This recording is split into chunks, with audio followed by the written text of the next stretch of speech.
E talvez lá no final dessa travessia você vai olhar para trás e vai poder dizer, Deus estava lá e eu nem percebi. Mas aí tem gente que pode falar assim, não, mas o Salmo 30 diz que o choro pode durar uma noite, mas a alegria vem pela manhã, e a gente fica pegando esses versículos de uma forma literal, como se fosse a noite de agora e amanhã nós estamos rindo. A Bíblia fala de metáforas e através de uma poesia fala, é isso mesmo.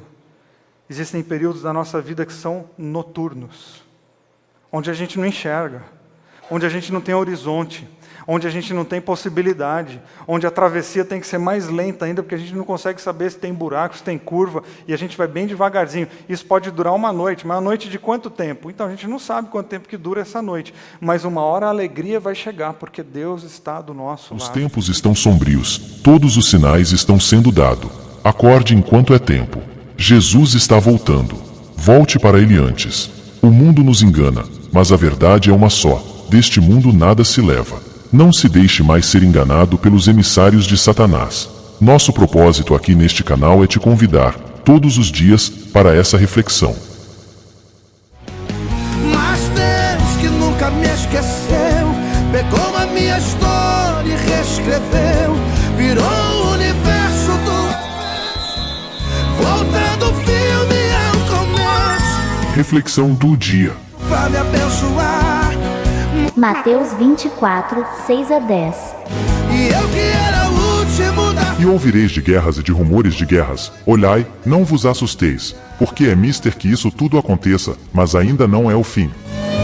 Porquanto se levantará nação contra nação, e reino contra reino, e haverá fomes, e pestes, e terremotos em vários lugares. Mas todas estas coisas são o princípio de dores. Então vos hão de entregar para serdes atormentados, e matar-vos-ão, e sereis odiados de todas as nações por causa do meu nome. Nesse tempo muitos serão escandalizados, e trair-se uns aos outros, e uns aos outros se odiarão. Quantas vezes fui o último da... Glórias ao Rei Jesus. O primeiro a chegar, mas por não ser importante, atendi outra pessoa em meu lugar. Nunca me esqueceu, pegou a minha história e reescreveu, virou o universo do avesso, voltando o filme ao começo, parou o tempo para me abençoar. Tiago capítulo 1, dos versículos 2 até o 7, a gente vai ler juntos hoje à noite. O texto vai ser projetado aqui na tela atrás de mim, se você estiver sem Bíblia, tá bom? Diz assim a palavra de Deus. Amigos, quando lutas e aflições os atingirem em cheio, saibam que isso é um presente especial. Vocês verão como a fé será fortalecida e como terão forças para continuar até o fim. Por isso, não desistam facilmente. Essa perseverança os ajudará a amadurecer e a desenvolver plenamente o caráter de vocês. Se vocês não souberem lidar com a situação por falta de sabedoria, orem ao Pai. É com muita alegria que Ele os ajudará. Vocês serão atendidos e não serão ignorados quando pedirem ajuda. Hoje eu quero meditar com vocês sobre o fato de que na vida de todos nós, isso não faz de você uma pessoa excluída ou eleita, excluída da vida ou eleita para sofrer, mas do fato de que na vida a gente não pode escolher as nossas situações. Ou pelo menos não podemos escolher todas. Mas nós podemos, em todas as situações, escolher o nosso comportamento. Ou usando o tema do nosso mês, eu não posso escolher todas as minhas travessias. Eu não posso. Como que eu não posso? Porque às vezes chega a vida e coloca uma demanda para mim e eu tenho que enfrentar, eu tenho que atravessar. Mas em todas as travessias, tanto as que eu gosto como as que eu não gosto, eu posso e devo definir como eu vou atravessar. Ou seja, em tudo nós temos um poder, que não é de decidir todas as minhas situações, mas como que eu vou enfrentar todas as situações que a vida apresenta para mim. Porque, vamos falar a verdade, problema não pede licença. Problema, arromba a porta, entra, senta na sala e você fala para ele, sai, Não sai. Teimoso, insistente, ele fica lá. E a gente tem que vir e mexe na vida lidar com esses problemas insistentes, mal educados, que ficam às vezes no centro da nossa vida, roubando a nossa energia, roubando a nossa vida. E a gente precisa olhar para isso, e mesmo diante daquela insatisfação enorme de falar, eu não queria viver isso. Eu sei que você não queria, eu também não queria viver um monte de coisa que eu vivo. Mas a vida não faz essa pergunta para a gente, você quer ou você não quer, você gosta ou você não gosta, está do seu agrado ou não. Chega a situação, se apresenta e a gente tem que responder a ela. A gente tem que se posicionar diante dela. Então eu não escolho situações, mas eu sempre preciso, na verdade, escolher comportamentos. Por exemplo, você não escolhe o desemprego. Eu, pelo menos, imagino que não, né? Com um mínimo de sanidade mental assim, a gente não escolhe o desemprego. Mas ele chega na nossa casa. Ele entra, senta na sala e diz, agora você é um desempregado. Você não escolhe o câncer. Você não escolhe a doença. Ela foi revelada no exame, de repente você vai ter que lidar com isso. A questão que você escolhe é como que você vai atravessar esse período da sua vida. Então, travessias são muitas. Algumas eu quero, eu escolho, eu falo, não, eu vou entrar nessa travessia. Outras a vida que me coloca e diz, agora atravessa. E a decisão, a postura, o comportamento com o qual eu vou atravessar é meu. E a consequência disso também. E aí está uma coisa muito bonita. Dependendo da maneira como eu atravesso, eu posso sair do outro lado dessa travessia uma pessoa mais bonita, mais preparada e às vezes com feridas, mas muito mais feliz pelo fato de estar vivo. Eu gosto muito, citei semana passada o Viktor Frankl, uma frase dele que ele diz que quem tem um porquê enfrenta qualquer como, né? Quem tem um porquê viver enfrenta qualquer coisa na vida. E tem um outro pensamento dele que também está no livro Em Busca de Sentido, que ele diz assim: o que é então um ser humano? É o ser que sempre decide o que ele é. É o ser que inventou as câmeras de gás, mas é também aquele que entrou nas câmeras, ereto, com uma oração nos lábios. Talvez a frase não faça muito sentido para você, mas ele foi um homem que ficou preso nos campos de concentração de Auschwitz, da Alemanha nazista. Agora a frase fica mais forte ainda, porque o que é o ser humano? É o ser que decide aquilo que ele é. Existe um ser humano que decidiu construir câmaras de gás para o extermínio de pessoas. E existem outros que foram colocados ali para atravessar. E atravessaram e enfrentaram a morte com uma oração nos lábios. Porque o judeu diante do nazismo não tinha a opção de enfrentar ou não, mas é como. Ou seja, em tudo, eu e você precisamos decidir como que nós iremos enfrentar e como que aquela história vai entrar para a história da nossa vida. Os nossos comportamentos decidem, já falei isso, a nossa história, assim como decidem o nosso legado, decidem aquilo que a gente vai deixar para os nossos filhos e para a próxima geração. Então, a gente precisa sempre na vida ficar sempre, mas sempre mesmo atento com o fato do seguinte: eu estou conduzindo minha vida no sentido de comportamento, não de situação. Repito, situação nós vamos enfrentar algumas que nós não queremos, mas eu estou conduzindo em termos de, eu estou atento à minha vida, eu estou atento com as coisas que estão acontecendo, eu estou esperto com o dia a dia, eu estou com os olhos bem abertos com aquilo que está sendo questionado sobre a minha vida no meu trabalho, eu estou com os olhos bem abertos com o que está acontecendo na minha empresa, eu estou com os olhos abertos com o meu casamento, com o meu namoro, eu estou de fato atento à vida e eu preciso, porque senão a vida a gente corre o risco de cair na tentação de deixar a vida levar. E aí nós temos travessias e a vida vai levando e aquilo não tem valor nenhum e a gente não aprende nada com situação nenhuma. E a gente não é curado em momento nenhum, porque tem uma linha de pensamento que diz assim, não, o tempo cura. Não cura. Se você não fizer um acordo com o tempo, ele não cura. Não, isso aí passa. Não, passa em termos de calendário, mas em termos de emoções, depende de um trato teu com a vida de, não, eu estou atento a essa história, essa pessoa me feriu, mas, por exemplo, eu vou lidar com o perdão. E eu vou trabalhar para que o perdão faça parte da minha vida. Agora o tempo é ser olhado, porque cada dia que passa essa história está um pouquinho mais longe, aí sim o tempo cura. Mas deixar a vida à deriva, não, o tempo não é seu aliado, simplesmente, né, com o passar do tempo, a única coisa que a gente fica é velho mesmo, tá? A gente precisa ficar esperto para o tempo ser nosso aliado, para a gente usar do tempo para a gente crescer. Tem um pensamento da Jerusa no livro dela, Diga Assim a Vida, que é muito bonito, diz assim: não deixe a vida te levar, leve-a, direcione-a, envergue-se de vez em quando, se necessário, assim como o carvalho que se curva nos ventos fortes para não se quebrar. Drible os problemas, enfrente-os, e saia lá na frente mais forte, navegando nos mares mais calmos, quando os turbulentos passarem. Lembrando-se sempre que a tempestade pode durar uma noite, mas a bonança, dependendo do seu navegar, pode chegar pela manhã, e você estará são e salvo emocionalmente também. Então nós temos que enfrentar, nós temos que driblar, nós temos que remar. E a gente só consegue saber para onde que nós vamos remar, ou se o vento, usar o vento a nosso favor, exatamente se a gente estiver atento às circunstâncias que a vida está apresentando a todos nós. Para a gente não cair na tentação infantil da criança que está com vergonha, e quando ela está com vergonha, o que ela faz? Ela tampa o olhinho, porque a criança parte do princípio que se ela não está vendo, está bom. Se ela não está vendo, ninguém está vendo. E a gente faz isso às vezes com a nossa vida.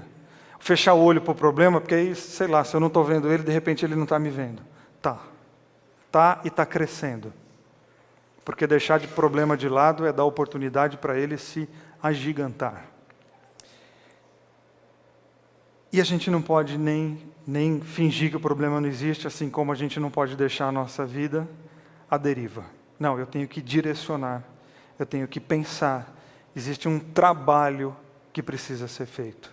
E às vezes a gente gostaria de ter pílula para tudo, né? Para resolver nosso problema emocional, para resolver nosso problema financeiro, para resolver nosso problema conjugal, para resolver nosso problema com os filhos. A gente queria, mas boa parte das nossas questões da vida não dizem respeito às coisas do lado de fora, dizem respeito às coisas do lado de dentro.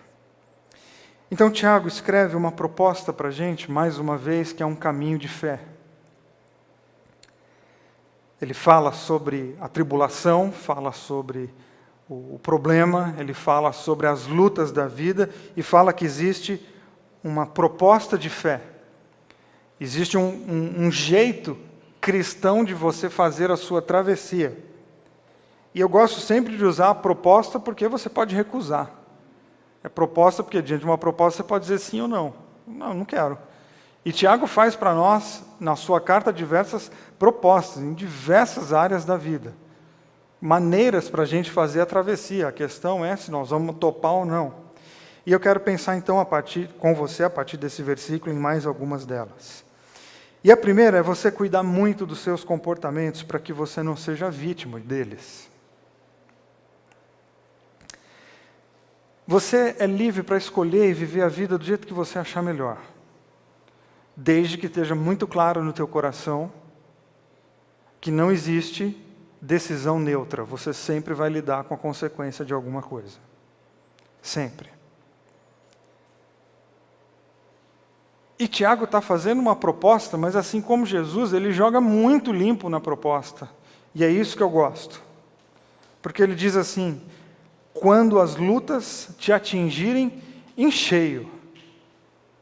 É sincero demais até, não é não? E você percebeu que não é se, né? É o quê? É quando. Então não é se. Do tipo, de repente, se você enfrentar... Não é condicional, é temporal. E ele está nesse momento colocando todo mundo na mesma igualdade. Falando assim, olha, quando? Por quê? Porque todo mundo, uma hora na vida, vai enfrentar umas dificuldades, uma hora na vida não. Em muitas horas, em muitos períodos da vida, a gente vai enfrentar. Então não é se, é quando. E é quando por quê? É quando porque nós estamos vivos. É quando porque nós estamos aqui. É quando porque nós estamos respirando. É quando porque nós estamos lutando. É quando porque nós estamos tentando. Isso tem muita conexão com Jesus falando, olha, tenha bom ânimo. Por quê? Porque você vai enfrentar um monte de perrengue na vida. Então são dois textos, um de Jesus e outro de Tiago, muito semelhantes, para dizer o seguinte: não se condene, porque o fato de você estar lutando é exatamente porque você está vivo. É exatamente porque teu coração está pulsando, está bombeando sangue, você está respirando, e você está pensando, e você está questionando, e isso faz parte da nossa condição humana, lidar com uma série de problemas, óbvio que alguns maiores, outros menores, mas a gente está sempre lidando com alguma coisa.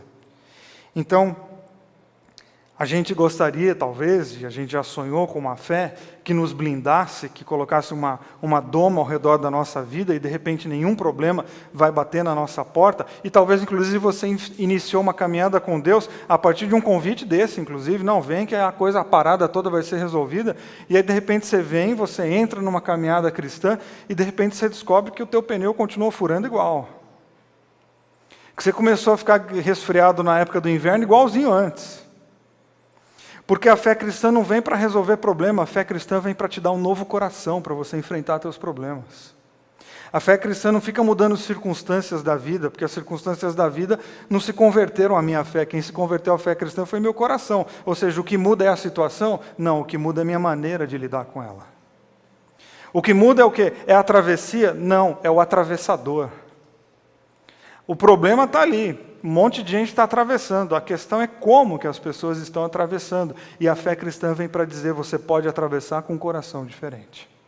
Você pode atravessar sob outra perspectiva, inclusive sem a perspectiva do abandono de Deus, sem a perspectiva da culpa, sem a perspectiva de que você fez algo errado, mas sob a perspectiva de que eu estou vivo. E que porque eu estou vivo eu vou lutar, e ao lutar eu estou inclusive atravessando e dizendo: Senhor, muito obrigado pela vida. Então, eu falo muito sobre isso exatamente para ajudar pessoas a tirar, inclusive, da cabeça que problema na vida é método pedagógico de Deus para ensinar lição. Eu sou totalmente avesso a essa teologia. Porque a lógica é mais ou menos assim: nós estamos felizes, então Deus fala assim: então eu vou dar um probleminha só para você ficar esperto. Deus não pode ver gente feliz que ele fura pneu, cai cabelo. Deus não pode ver o pessoal feliz. Não, essa lógica, ela é uma projeção de quem a apresenta. Fala: Deus vai te pegar, Deus está te dizendo. Não, essa pessoa está falando dela, não está falando de Deus. Está falando de um Deus que está dentro dela. Está falando de um mal-humorado que mora dentro dela. Está falando de um desajustado, de um Deus vingativo com D minúsculo que mora dentro dela. Está falando dele mesmo, que se ele fosse Deus, ele ia tratar as pessoas assim. Que bom que não é. Não, a gente tem que colocar Deus como o nosso grande aliado na travessia. É como aquele que está torcendo por nós, que está soprando vida no nosso coração. É como aquele que aparece de maneiras inesperadas, em lugares inusitados, simplesmente para dizer: continue, porque a tua vida é especial demais. Porque a vida paralisa o nosso coração. E se a gente não tiver com o coração devidamente guardado no Senhor, essas ideias tão terríveis que a religião maior da maioria está tão acostumada, e ela funciona dessa maneira, no medo e na culpa. É um monte de gente que está fazendo a travessia, e não basta só a dificuldade da luta em si, ainda tem culpa, ainda tem medo de Deus, ainda tem um monte de coisas. Você fala assim: cara, como é que essa pessoa consegue? Fica difícil encaixar aquele Jesus que diz: vinde a mim, você que está cansado e sobrecarregado, porque eu quero te dar alívio. Não, ele não está dando alívio, ele está dando mais peso ainda. Não, o nosso compromisso aqui na Bethesda é com o Jesus que é revelado lá, com Deus que é revelado na parábola do filho pródigo, na boca de Jesus. Ele é um pai que está esperando a gente recomeçar a nossa vida. Não há condenação nem culpa, há incentivo e recomeço. Então, coloca no teu coração de uma vez por todas que problema todo mundo vai ter. E que a fé cristã diz respeito a como que você vai enfrentá-los. E que não é se, é quando. Porque todos nós estamos suscetíveis a tudo aquilo que tem na pista do viver. Então, períodos divinos, períodos difíceis não querem dizer que é um período de abandono divino. Períodos difíceis é sinal de que você é uma pessoa absolutamente normal, que está vivendo uma fase difícil da vida e que em nenhum momento você precisa se sentir abandonado por Deus. É que talvez exatamente nesse momento Deus está agindo no teu coração de uma maneira que você nem vê. E talvez lá no final dessa travessia você vai olhar para trás e vai poder dizer: Deus estava lá e eu nem percebi. Mas aí tem gente que pode falar assim: o Salmo 30 diz que o choro pode durar uma noite, mas a alegria vem pela manhã, e a gente fica pegando esses versículos de uma forma literal, como se fosse a noite de agora e amanhã nós estamos rindo. A Bíblia fala de metáforas e através de uma poesia fala: é isso mesmo. Existem períodos da nossa vida que são noturnos, onde a gente não enxerga, onde a gente não tem horizonte, onde a gente não tem possibilidade, onde a travessia tem que ser mais lenta ainda, porque a gente não consegue saber se tem buraco, se tem curva, e a gente vai bem devagarzinho. Isso pode durar uma noite, mas uma noite de quanto tempo? Então a gente não sabe quanto tempo que dura essa noite, mas uma hora a alegria vai chegar, porque Deus está do nosso lado, e tudo passa. Há tempo para todas as coisas na nossa vida, e o que a gente tem que fazer nos nossos momentos muito felizes? Curtir e celebrar muito. E nos nossos momentos muito difíceis, agarrar essa esperança que nós temos em Deus, trincar os dentes, ir para cima e sabendo, uma hora isso passa. A gente saber olhar a nossa realidade de vida nos ajuda muito a enfrentar os nossos momentos difíceis e a desfrutar os nossos momentos felizes. Porque quem vive sob essa lógica de Deus pesando a mão e Deus castigando, tem sempre uma vida muito difícil. Sabe por quê? Porque quando está difícil, a pessoa está assim: Deus pesou a mão. E quando está tudo muito bem, a pessoa fica assim: nossa, está tudo tão bem que eu tenho até medo do que vem aí. Ou seja, nunca está bom. Porque quando está bom, você está com medo do que vem. E quando está ruim, já está ruim. Não, vamos rir quando está bom. Ser feliz é uma virtude do reino de Deus. Jesus fala que nós temos que ser felizes mesmo. Então a gente tem que tomar cuidado para não transformar alguns versículos da Bíblia em amuleto, em abracadabra, achando que a nossa vida vai mudar da noite para o dia. Não vai. A gente precisa de resistência para enfrentar alguns momentos, sabendo que eles vão passar. Mas, Vili, minha noite já está durando 5 anos. É verdade, algumas duram 5, 10, 12, 20. Elas duram. Mas em todo esse período, você pode ter certeza que houve manifestações de Deus que foram como sopros de ânimo no coração para conseguir dar o próximo passo. Porque Deus está do lado das pessoas que lutam pela vida, sempre.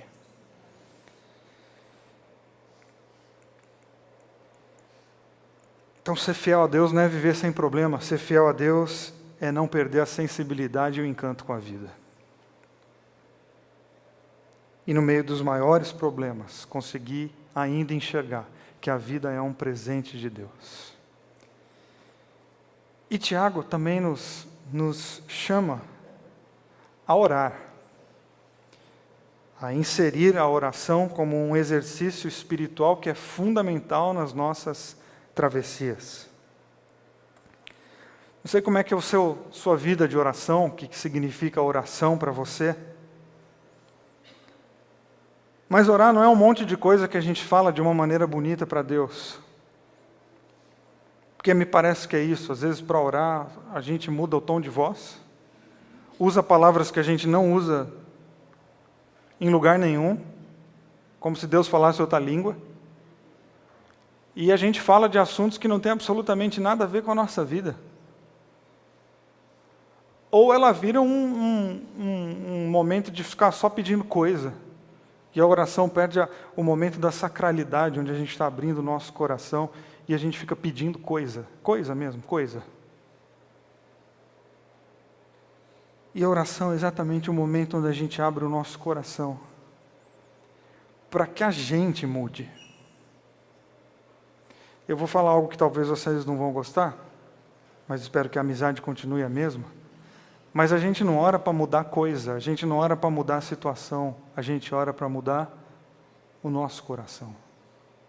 A oração, ela muda a natureza daquele que ora. Oração não é para acalmar o mar, oração é para você ter coragem de enfrentar o mar. Oração não é para parar de chover, oração é para você aprender a se molhar. Porque o mundo precisa de chuva. Ou seja, a oração ela não vai mudar, não vai lidar com as questões da vida do lado de fora. A oração é para você lidar com a vida do lado de dentro. Por isso que sim, a Bíblia diz, você vai orar, entra no teu quarto, fecha a porta do teu quarto, e no secreto, o Pai que te vê em secreto, Ele te recompensa, é no secreto. Porque diz respeito ao teu mundo interno, diz respeito às tuas coisas. Não, mas eu nem sei orar. Não, Jesus falou que ninguém sabe. Porque a questão não é saber, a questão é a coragem de abrir o nosso coração diante de Deus e, com a ajuda do Espírito, a gente identificar questões aqui dentro que estão atrapalhando, inclusive, as nossas travessias, as nossas lutas, inclusive doutrinas e dogmas que estão enchendo a nossa cabeça de minhoca, e por causa daquilo que a gente acredita, a gente não consegue viver. Não, a oração pode ser esse processo de purificação, onde eu vou me renovando cada dia, e a natureza daquele que ora é que é transformada. Então, as minhas situações aqui ao redor de mim, elas vão continuar as mesmas.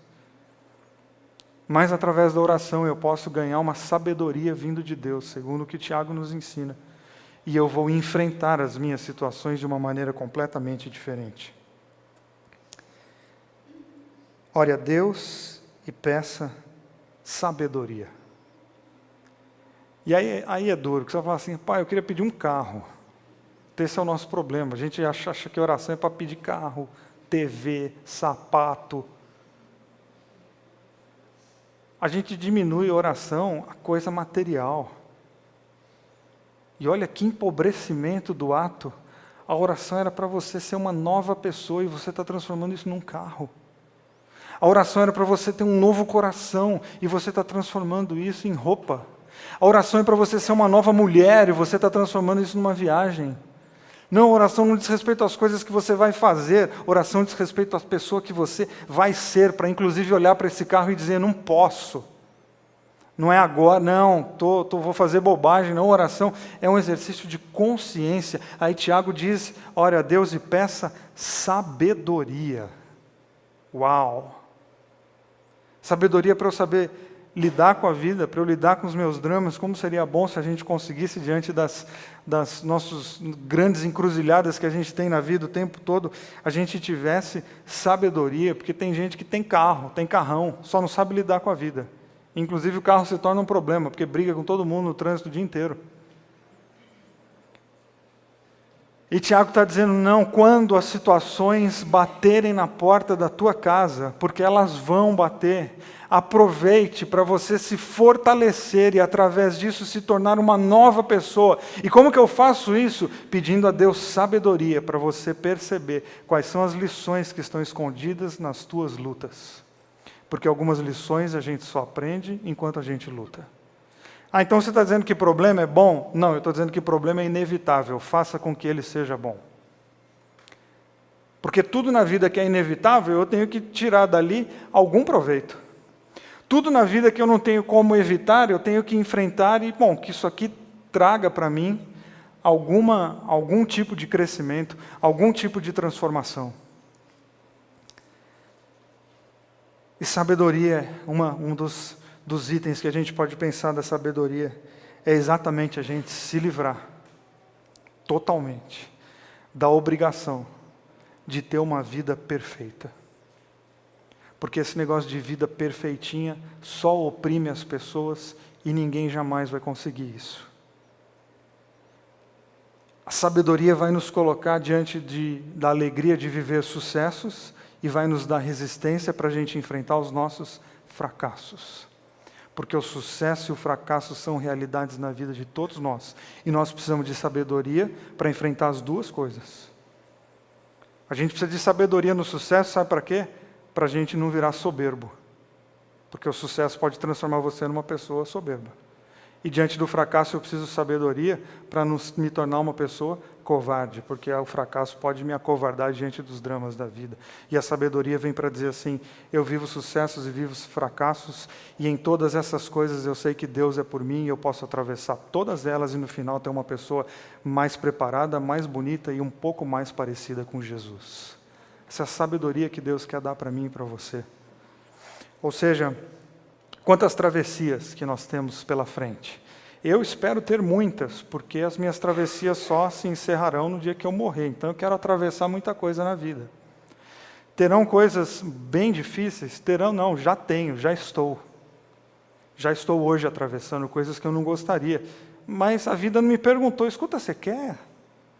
Nossa, gostei tanto da sua pregação quinta passada. Não, a vida não me pergunta isso. Vem e diz, está aqui, rema. Aí eu posso ficar lá parado no meio do mar, rodando igual um peão, sem saber para onde eu estou indo. Ou eu posso colocar um destino.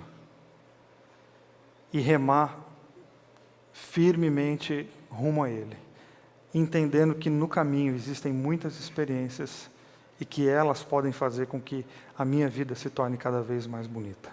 Nosso destino está definido, pelo menos é isso que a gente quer, é ficar cada vez mais parecido com Jesus. E quando Jesus se torna o nosso alvo, a nossa travessia não vai ser fácil, porque a dele não foi. Se ele é de fato o exemplo da nossa vida, nós vamos enfrentar um monte de dificuldades, porque ele enfrentou, mas ele também venceu. Que a verdade da vida de Jesus seja a verdade também de toda a nossa vida. Meus amigos e irmãos, as coisas mundanas, às vezes, nos faz sentir que estamos vivendo um mundo de felicidades. Não nos deixam enxergar a realidade e ainda nos mantêm na escuridão. É preciso que alguém nos chame a atenção dessas coisas, que nos faça acordar para a verdadeira vida, vida essa, com Jesus. O momento de despertar é agora. Pare agora e pense nisso.